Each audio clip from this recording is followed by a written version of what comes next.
Welcome to It's All About the Questions, where learning to ask the right questions can help you achieve lifelong success.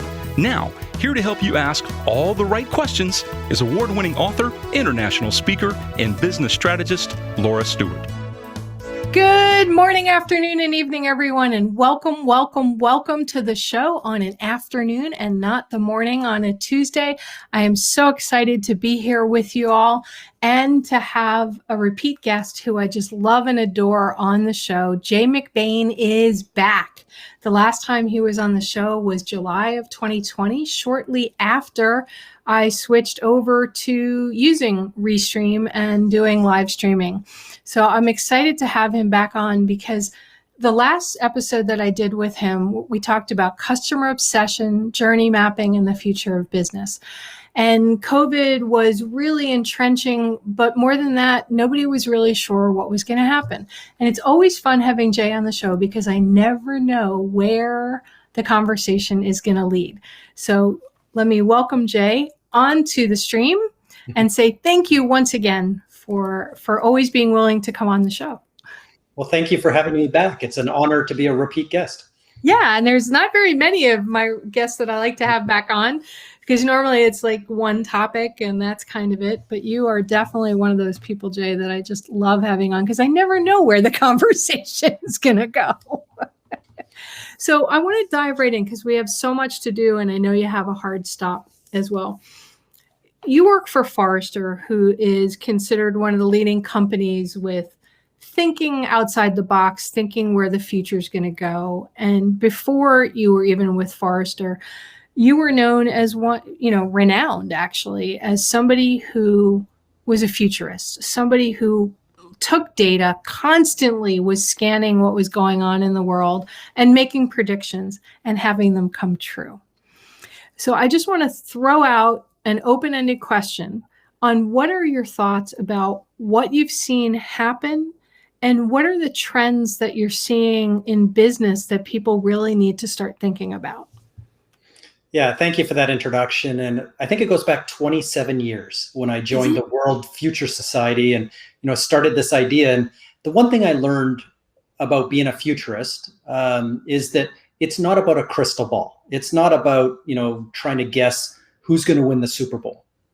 It's about taking trends and things that are underway, trains that are leaving the station and trying to connect dots at a level of scale, taking in the industry chatter, following the conversations, looking at what vendors and distribution and all kinds of companies in every industry are doing, and then bringing it back to why do we care? What does it matter? All these kind of, questions going forward. So that's kind of the point. And a lot of what I publish are the watering holes that a lot of these conversations are happening in. So 143 different social groups or 100 podcasts like this one around the world that people are engaged in listening and contributing and collaborating inside these communities, the media and events and all these other things going on. So I try to keep my ear to the ground as much as possible. I'm watching, trends as they develop.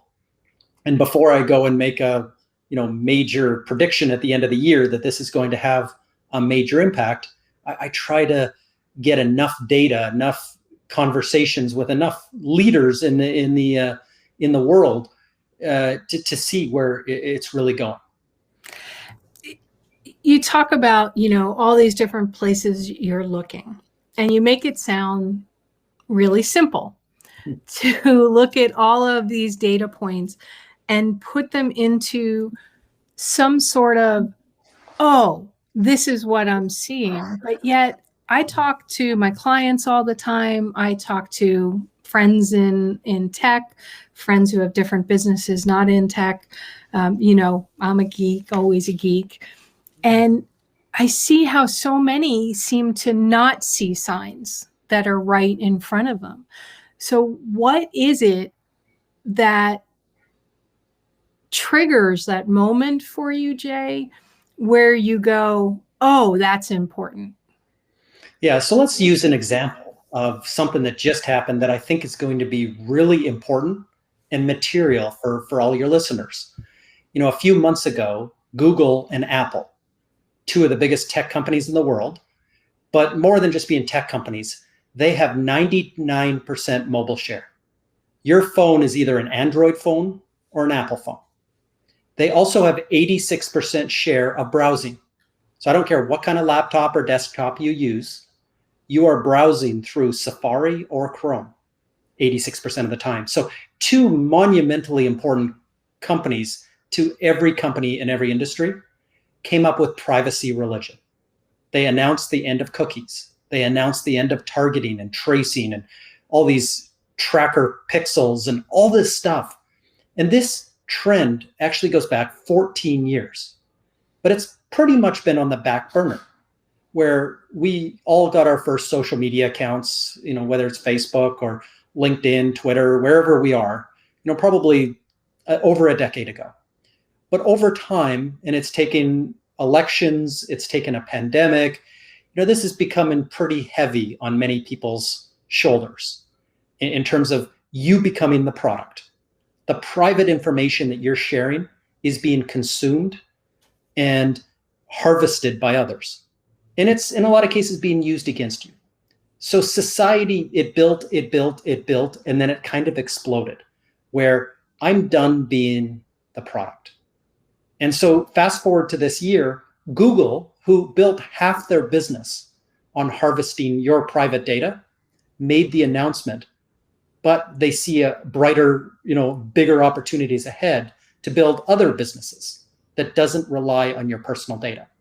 Apple didn't really have a strong, because they don't build their business model around advertising or using personal data. They sell hardware and software and things. So those two companies, came to this decision, and now it's a front burner issue for everyone.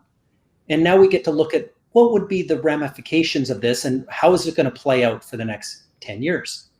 Okay. And again, it doesn't matter what industry you're in, it plays a big role, because we understand that we talked about last time, this buyer is changing fast. The pandemic is accelerating these changes of psychology and behavior in buying journeys. And we're getting better at understanding in our own lives, how we buy a car versus how we buy a mattress versus how we buy software versus how we buy a toothbrush, considered and non-considered purchases. But suffice it to say, on average, we spend 28 moments buying something that is of value, of a concept of purchase. Think about the last time you bought a car and where you started and the moments you went through before hitting the dealership. I'll let you know that there's 365 kinds of cars. So you had to whittle 365, which is one for every day of the year, down to, kind of the one or two that you were, on your short list. Right. As you went through that work, you were watching videos. You were probably on social media. You were maybe reading magazines, talking to your neighbor. You were, doing all these things, 28 different moments on average, digitally, to get smart. So when you actually arrived at the dealership, you knew more about that car than the salesperson did. You know the invoice price, the back end rebates. You're pretty smart. You're probably to the point where within $100, you know what you're going to walk out of that dealership spending. Right. They sit you down for 8 hours still and take you through getting you the deal. It's kind of the broken physical process after a pretty clean digital process. But companies are getting smarter now about those 28 moments and the fact that they don't own very many of those moments. And it's partnerships. It's the people that own those moments. It's the thing you read online. It's the video you watched. It's the event you went to, the car show. Those owners are critical at moving you from an influential perspective from 365 cars down to the one you bought. Right. Now, did you watch the Emmys the other night? I didn't invest all the hours, but I went in digitally after and watched all the clips of the broken comedy bits.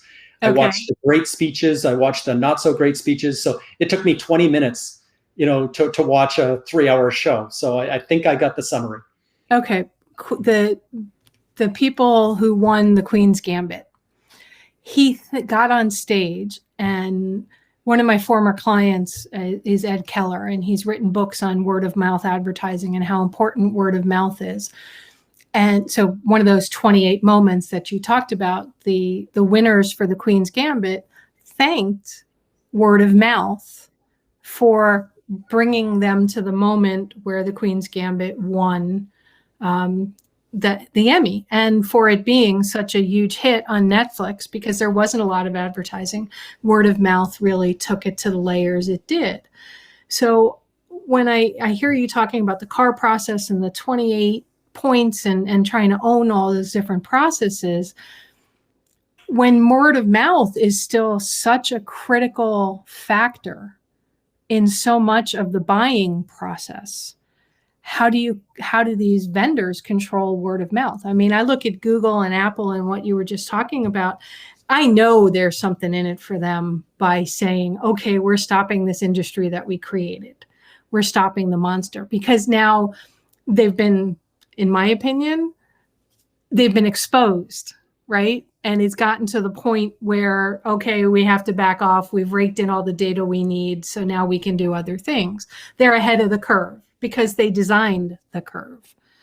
So looking at those pieces, Jay, how does that lay into what you were just talking about? Yeah, so one of my favorite books of all time is Malcolm Gladwell and the Tipping Point. Oh, great and book. it kind of looks adjacently at all the factors. And if you were to go back in history and look at Queen's Gambit and say, would that show have been as successful on Amazon Prime, Hulu, Disney Plus, Netflix? The first thing is, Netflix is the biggest platform. So right away, from a distribution or wholesale perspective, they got introduced in terms of a catalog or a product availability in front of hundreds of millions of very active users. Right. So if you're reaching the tipping point or these early moments, it already, hit a strong signal by getting on the best platform. And now how do things tip? The set of influencers and super connectors and mavens and all the elements necessary to create a movement. And the Queen's Gambit actually was able to solve for so many of those angles. It was the right show at that time of the pandemic. It was when everybody was at home consuming lots of, obviously. Right. And looking for something new. We were in lockdown as well, by the way. I mean, there was nothing open at that time. So even if, you would have not normally gone to a show about chess, maybe even a game you've never played, the fact is the boredom part of it and the timing. And this is back to the tipping point again, is they didn't control the timing of the release. They got it onto the big platform. So there were so many elements that went beyond the writing, the creative, the acting, all the things that won them the Emmys. There were so many things that needed to happen in concert with that. I will say, as an analyst and somebody who follows breadcrumbs and watches a lot of chatter, there was a big moment for Queen's Gambit, though, right in the acceptance speech. And there was a really powerful moment there of talking about feminism, females in chess, knocking down barriers, breaking glass ceilings. But a mistake was made in that same acceptance speech earlier on, which said, this actress is bringing sexy back to chess. Yeah. So they objectified a female based on her looks to then make the point that maybe because of those looks, she broke the glass ceiling. And so this was one of those, and now this is the chatter, is it was a powerful moment that with some unconscious bias or with some flippant joke neutralized the whole thing. Yeah. And what would have been maybe, taking this wonderful show and wonderful statement and then launching it into, the history of great turning points, got damaged by, an ill-spoken acceptance speech. In full of emotion, while there's a lawsuit because they literally put one of the wrong facts into the movie that wasn't into the series. It wasn't even in the book. It was correct in the book. Yeah. And it was an easily fact-checked thing about these same women of chess, that they wanted to make this character look even better, but why would you take a fact and make it wrong?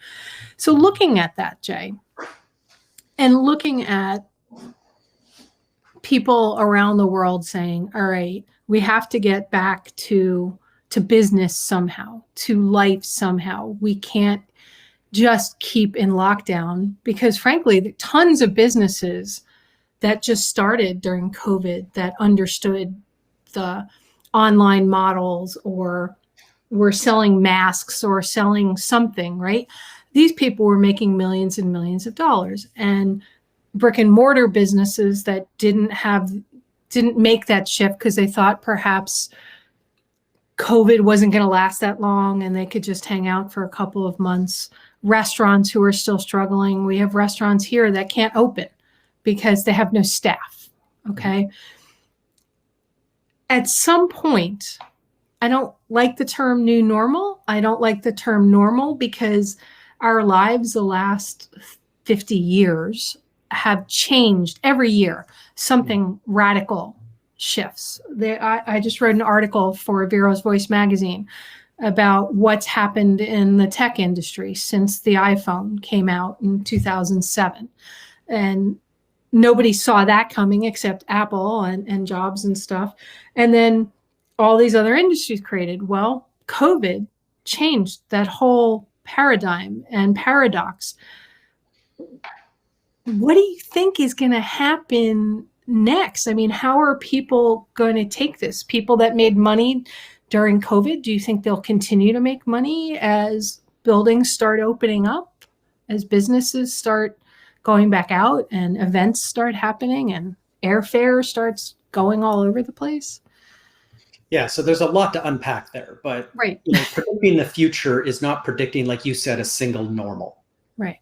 It's just layers of new challenges and new opportunities and entrepreneurial, spirits. We've seen people obviously in restaurants and travel and tourism, get hit with the opposite amount of factors that the Queen's Gambit did.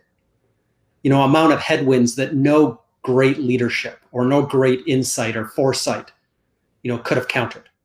It was a time to hunker down and, hopefully with some good, reasonable leases and other things, try to, get through the period. And now with Delta variant, and most of us are pretty shell shocked. We're trying to, it's like a hurricane now. We're trying to think, what's the E variant going to be? What's the F variant going to be? And where are they forming in the Atlantic at this point? So there's a point of PTSD now that the Delta for many people isn't a light at the end of the tunnel. It's just the next thing. Right. And so, given how political this has become, and given how the story of that restaurant, whichever one of the 50 states or provinces or countries that it is around the world, there's just so many outside influences or outside parts of the story that they don't control. And so you look inside to see, hey, what can I control? And, how can I alleviate this shortage of people? How can I alleviate this pretty divisive, mask wearing or vaccination? I mean, there's so many things that the more moments you spend thinking about that are the less moments you're thinking about what you can control. And, given the local regulations, legislation, all the new compliance levels and things like that, you work within the environment that you're given, and you try to be one of the top 10 or top 20% restaurants, given your focus on what you can control. It just made me think, as you were talking about that, what happened in New York City at a restaurant that I used to go to very frequently when I used to live up there, and I'd go to the theater, and you'd go to Carmine's, and this hostess gets attacked because the city requires vaccination proof, and some tourist or somebody went ballistic on her. And that's not something that anybody, at least in the United States, in civility, you would expect to happen. And I see this with a number of businesses. There's almost a fear of, because of the political nature of everything that's been going on, well, we want to do what's right by our staff and protect them, but we could lose customers if we say, well, this is our policy on whatever. How do those all things get taken into account? You know, my feelings with business are, you have to do what's right for you and your business. There's plenty of clients out there. If you have such a small client base that you're going to lose some because of what you're doing to protect you and your business, then perhaps you need to expand your client base. But I know it's a big thing. You're probably seeing it in the tech industry a lot, Jay. I mean, you and I have lots of friends that I had a neighbor's son, good friend of mine. He owns an MSP, managed service provider, for those of you who are not in the tech world. And he goes out to a client. It was something that literally required you had to be there to fix something. And he's on the computer trying to fix it. And the guy goes, oh, you know, I have COVID, right? Yeah. I mean, he just looked at the guy and said, I'm leaving now. And the guy's like, well, but my computer's down. Well, okay, you have no mask. Right. You didn't inform me beforehand. I mean, you could kill me. Yeah. But, you know, it's the hardest thing to do given where we are, but trying to pull a little bit of the emotion away. So I watched the same story you did on Carmine's, and you know, before you go to Hamilton, you go and have a big plate of spaghetti. Oh, they're meatballs. But the fact of the matter is, you know, they interviewed the GM and the owner and things, and they trained their staff on this new mandate. And, you know, you're not going to run up against full compliance. But what they never banked on was violence. And so when you get past this was somewhat of an edge case. Obviously, the media is amplifying the edge case, partially because that restaurant is world famous. Oh, yeah. But it's one of those things. Is it going to happen every day? No. Is it ever going to happen again at this particular restaurant? Maybe not. But as the owner now, you're starting to think, do I have to post security at the front, like a bar would, you know, with some sort of, you know, with a bouncer and a velvet room. Bouncer there, you know, if things get animated. The three people that jumped in, though, you know, were other waiters, and even a customer jumped in to kind of break that up. And, you know, as it escalated and things like that. But, you know, it's like we're starting to, in our training, in our education, in the way we think about possible outcomes, it's expanded so much because of the nature of where we are today. And so many things that, you know, you wouldn't have ever even heard of years ago now start to become, you know, possible outcomes. And so is there the bouncer idea where, you know, you're having trouble making money now at the best of times? You know, can I afford another $15, $20 an hour to post through working hours out at the front? And I know that this person will probably be, you know, kind of sitting on their behind for 99% of the time. Or is there a digital answer to this where people have to pre-check in with their, you know, vaccination, or there has to go through a check-in to make sure they're wearing a mask before they ever reach the hostess? Is there a, you know, some sort of digital order, table order for, you know, doing hostess as more of a digital thing than a physical one? Is there process changes that could happen? Or in the end, are we overthinking an edge case that was obviously amplified by media? And as business owners, we got to think about this, because everything has a cost, whether it's a cost of an extra person, an extra piece of technology, extra processes, or the opportunity cost of doing nothing. And if this were to happen again a month from now, and that restaurant did nothing to protect that hostess, and it happened again, you know, there's the branding cost, right, of ownership that doesn't care about their employees and doesn't care. So just, it doesn't matter what you do. There's a, you know, an outcome or a positive or negative, you ramifications to everything now. So in your analytic mind, what would you run through with the owner of Carmine's to help them make a decision to figuring out like the opportunity cost? Do we respond to this? Don't we respond to this? What do we need to plan for the next time it happens? What are the thoughts or the questions that you would be sort of spurring anybody listening that might have encountered this or be thinking about? What would you say to the owner of Carmine's? Or even not just the owners of Carmine's, let me just take that one step forward, the employees and the patrons even, because there's multiple people there. Forget the press, right? Because they're just going to take something to where they want to take it. Slow news day, big news day, it happens. It's not like Walter Cronkite where he just read it and kept his personal opinions outside, right? That doesn't happen anymore. So, okay, go ahead. Yeah. So as an analyst, the first thing you realize is you don't have the answer. You're not the smartest person in the room here. You don't, like in this case, I don't know how to run a restaurant. I never have. But my advice to that owner is you're not going to figure it out yourself because it makes no sense to. If you break it into logic, what you want to do is go back into your peer groups or your user groups in your industry. There's the restaurant associations. There are obviously media groups. There's events. There's all kinds. There's a whole walled garden of community groups of owners. And there's millions of restaurants. Right. So there are very well engaged communities of people that are thinking about this every day. They could be a competitor of yours across the street, or they could be across the country in California, which is also going through, different things. But the point is different people are trying different things. And all an analyst is trying to do is connect dots. For the restaurants here, and here who implemented these following things, it seems to correlate with this outcome, either positively or negatively. So again, as you said, this story has so many layers to it with so many people involved and so many things.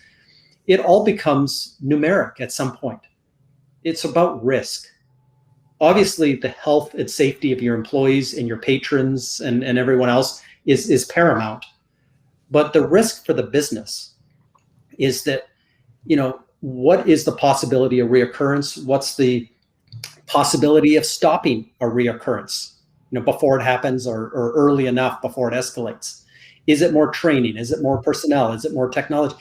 So walking through all that, as an owner of a restaurant, I don't want to be spending weeks investigating what could in the end be an edge case. Yeah. And I know that the media loves edge cases, but I've got to come in with a very reasonable and actionable set of tactics.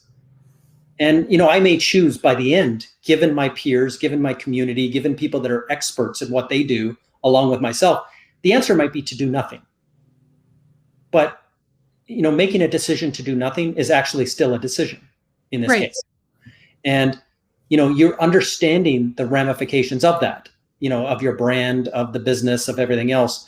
And you're just going to make the best decision you can with the information in front of you, but it's not you making the decision. You're going out to the broader audience and getting the most diverse and inclusive set of opinions and set of data that you can to back up your decision. I just wrote myself a note about that, something you just said. Making a decision to do nothing is still doing something. And I really think that a lot of business owners don't think about that, right? At least from my experiences of what I've seen. They feel that they have to do something for every action that happens. For every incident that happens, you have to do something. And I think that's escalated quite a bit with social media, with everybody having a camera. I recently watched Blue Bloods from season 1 all the way through. I had never seen it before. And I was recovering from surgery and I'm like, oh, this is good. It's brainless and I get to watch it. And it was interesting to watch from season 1 all the way through as they started bringing in, everybody's got a camera. or there's cameras everywhere, from the government side watching everything, and how that shifted things. And I started looking at what was going on, and everybody feels they have to do something. And what was interesting was on Blue Blood, the commissioner, who I just, I love the actor, and since his Magnum PI days, sometimes he was like, we're not doing anything. We're not responding. We're not going to give this life beyond the edge protest or whatever. But sometimes you have to make a decision. Sometimes you have to do something because your business is about to fail, or you're seeing massive shifts in your industry. Have you seen some sort of markers along the way of when somebody needs to go, this isn't a moment of no decision. This is a moment of, I have to do something. I have to make a decision. Yeah, so there's a major inversion that's happening. So one is every electric car has 8 cameras, facing outwards. Every house has a Ring doorbell facing outwards. Every Not business, mine. every telephone pole. The fact is this is a surveillance economy. Not to mention the 4 billion people that are carrying 4K class cameras in the palm of their hand. I always said, like, if I was a kid today, I'd probably be in jail, because everything I would have done as a kid would be recorded. That's so true. Like when somebody plays Ding Dong Ditch It with us today, which actually happened, we got 4K video, that we can blow up to see, every, part of their clothing and everything else. So, really, somebody just recently did that to you? I mean, it's very obvious. You have on a Ring doorbell. So we got to send the video to the parents of the, and it was actually funny because it was like under the same thing. Like if I was a kid, like I wasn't just playing Ding Dong Ditch It, I had the bag of poop and I had the, it was, it would just totally change everything for me. But now the inversion that I talked about is this surveillance economy. Everyone has gone to a restaurant at some point and had, a bug in their soup or, something in their salad that, was rotten or something. Like we've all experienced it. We all give it to the fact that there's just so many moving parts. It is what it is.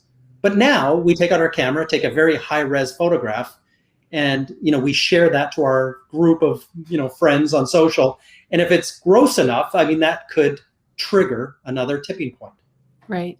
So the thing that's happened with the surveillance economy, though, is our attention spans have reached almost zero. What would have been a 6-month-long conspiracy, huge story with legs, a decade or two ago, is a 24-hour news cycle today. By the way, that Carmine story is off the news cycle now. There is no follow-up. We don't care because we're looking for today's big story. And, this attention span deficit changes for your business owners. This whole idea now that a bug in the soup, could go viral and that would be the end of your restaurant. Well, other restaurants have done much, much worse and they survive a very shortened news cycle. And in the attention economy, where you think that, everybody saw it, they just didn't. And so whether it's a major in the tech space, like major companies are being hacked, losing all their consumer data. And your social security number and credit cards are leaked by these big companies that you trust, the Targets of the world or who's doing your credit score. Apple Health and the Fitbits, and that was the latest one, 60 million things. So every day there's a story though. So the news cycle is less. Like, do I stop going to Target now? No, because that news cycle is from years ago now. And I just assume that every other company I do business with has either been breached or will be breached next week. If I stopped shopping at places that, had a security breach of some type, I would have nowhere to spend money.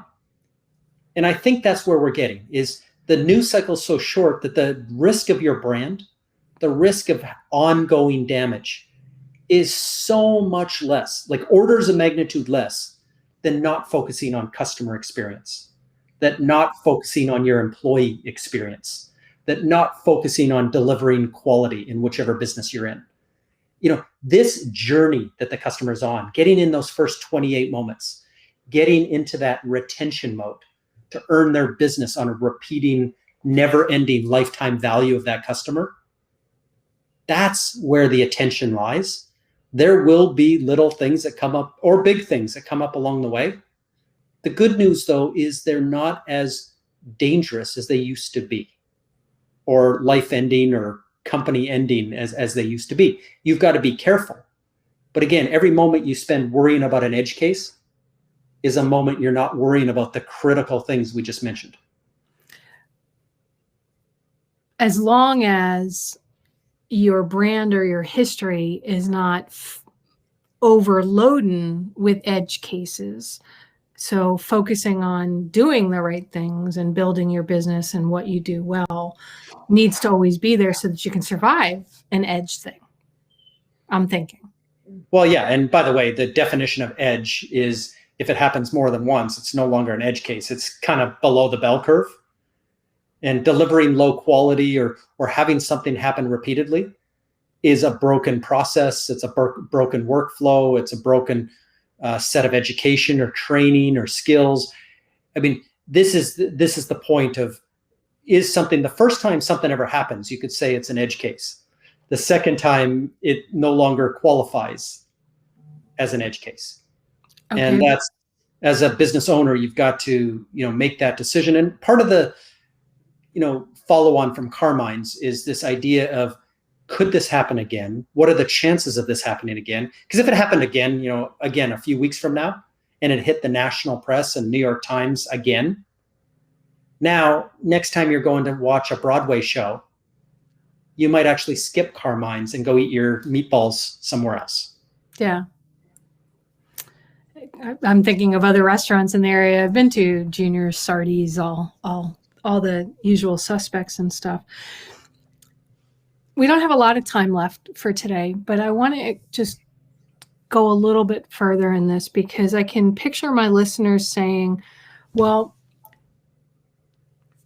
with the airlines for decades now, it's no longer edge, right? It's hit after hit after hit. I mean, of validated and on video, horrible things that happen. At this point, training should have happened, but obviously they don't want to change the culture, or they can't change the culture, or they just give lip service to it, or maybe customers are just going off the charts. But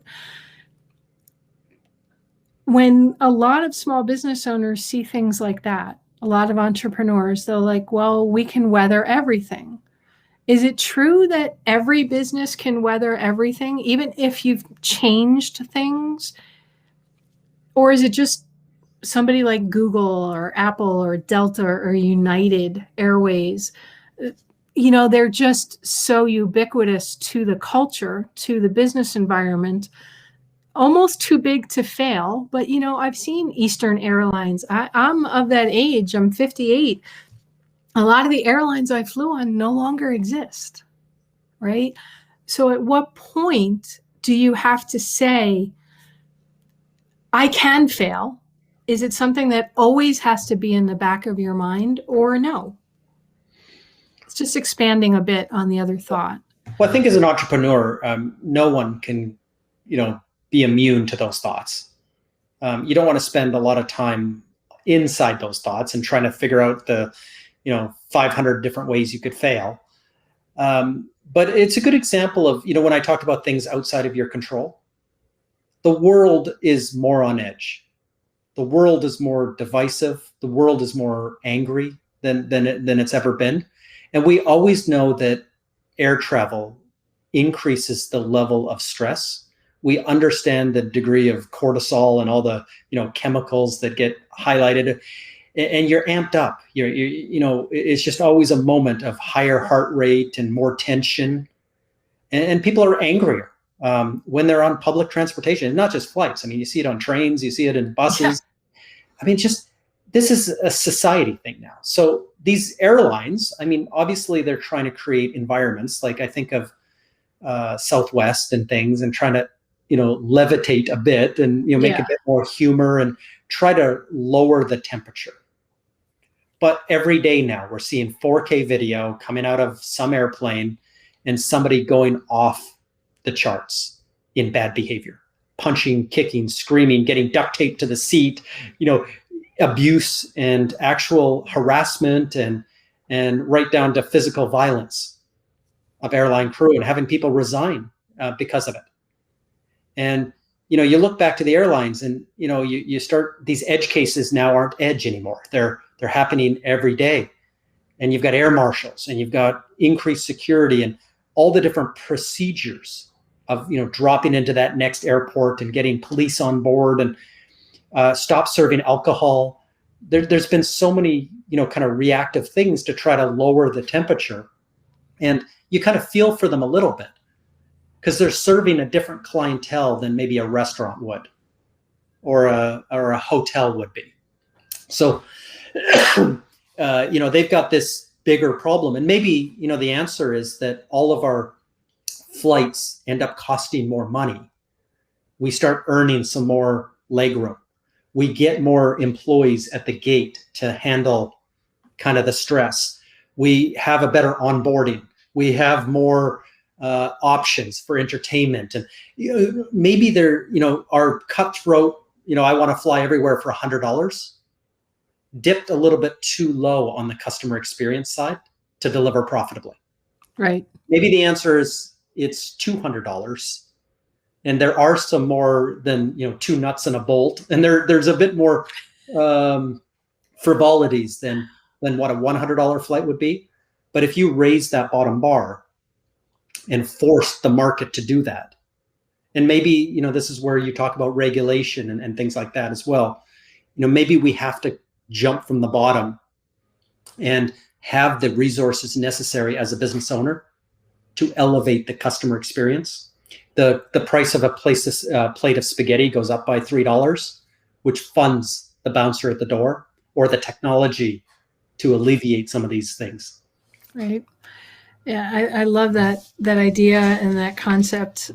I flashed to a picture when I was a little girl traveling with my mom and my dad and my brother when he was still alive. Well, they're all three in heaven now. It's just me. But we all got dressed up. That was just the way it did. I remember getting on a plane as a little girl in a dress and white gloves. You wore gloves and we all had our little hats on. And I'm not saying we have to go back to that, but there was certainly a level of civility. And they served you a meal. You got a fork and knife. And real fork and knife. It was an unbelievable experience. Yeah. But given today's dollars, that flight was over probably $1,000 a person, given where it would have been today. Right. Yeah. The world has definitely changed with that. But that doesn't mean that business owners, entrepreneurs can't find a way to provide a fork and knife experience. As you said, adding $3 to something that maybe can just elevate it and smooth out some of the divisiveness, the anger, and some other things that are going on out there in the world. Just want to give you a last thought, Jay, what you'd want to share, and also how people can reach out to you, because I could talk to you for hours, but I know we have a hard stop. So, yeah, I think, for any business owner, there's really one piece of advice, and it's customer obsession. Learning more about what makes your prospect think they need something, whether it's to eat or whether it's a product of some type. Following them through those 28 moments and figuring out the influence and figuring out how decisions end up getting made, that vendor selection, the reason they bought from you or came to your restaurant or things. And then understanding that the world is a subscription economy today. Even if you don't sell a subscription product, you're measured, and you should be measuring yourself on retention. The same way we measure Netflix should be the way you're measuring your business. Oh, that's interesting. And, you talk about product. Since my gallbladder surgery, I've been drinking smart water, and I swear it's making a difference. It has electrolytes in it or whatever. And I first discovered this product and the whole customer experience when they stopped allowing us to carry water through the gates, into the thing. And they had a sale on this, and I was doing a cross-country flight, and I bought a bottle of it, and I noticed that my legs didn't swell as much and my brain functioned better. On the flight back, I didn't have any of it. Didn't make, same thing kind of happened. So I just started drinking it on airplanes and I had less issues, right? What is it about smart water? I don't know. I know they have electrolytes in it. I don't know if it makes that big a difference. Would I love it if they sold it in a way that I didn't have to buy all this plastic? That would be really great, but I've become a fan of the product, and it's way better than drinking some of those sugary, fruity, artificial, chemical electrolyte drinks. So customer obsession is finding out who your customers are, mapping the 28 points, as you said, to understand your relationship with them. And I also loved, you talked about our opportunity cost on the show today. We talked about making a decision to do nothing is still doing something. And then you raised one other point. It becomes numeric at some point. So when you start putting all the data together, you will have a sum. And you have to decide what you want to do with that. What's the risk of working with that data and with not working their data? So as always, Jay, you blew me away. I have a page of notes here. How do people, again, reach out to you if they have questions or they want to follow you and follow all of you? You're all over social media, and I read everything you put out there. So. Yeah, I respond to everything: Facebook, LinkedIn, Twitter. I have my own personal blog at jaymcbain.com. I have my business blog at Forrester. So either type me into a search window or into one of your social networks, and I'm happy to respond to your message there if you want me to chase down one of the numbers or how it might apply to your industry or apply to your type of business. Happy to help you. That's awesome. And by the way, we have a milestone here today. This is my first LinkedIn Live. I just got approved to stream live to LinkedIn, and you are my first guest. I made it. I think I was your first guest on Restream as well. So I think you were too. Exactly. So it's just like lots of firsts when I deal with Jay McBain, the world-renowned futurist. Next time you have a first of something, I will be back. All right. That sounds awesome. Thank you so much for being on the show. Thank you. I hope you took lots of notes, everybody. But if you didn't, you can get the recording of this on everywhere podcasts are found, on YouTube as well if you want to watch the video. If you're listening to this on podcast and you wanted to see Jay's face as he was talking, you can find it anywhere that I've live streamed, including LinkedIn Live. Remember to keep customer obsession in the forefront of your mind and map that journey, as Jay talked about. If you missed the first episode with him, July of 2020, you'll want to capture that one as well. And remember, at the end of the day, the right questions can change your life. So what are you asking today? Have a great day, everyone. You've been listening to It's All About the Questions, starring Laura Stewart. Connect with Laura at it'sallaboutthequestions.com and download a free workbook that will help you ask better questions starting today.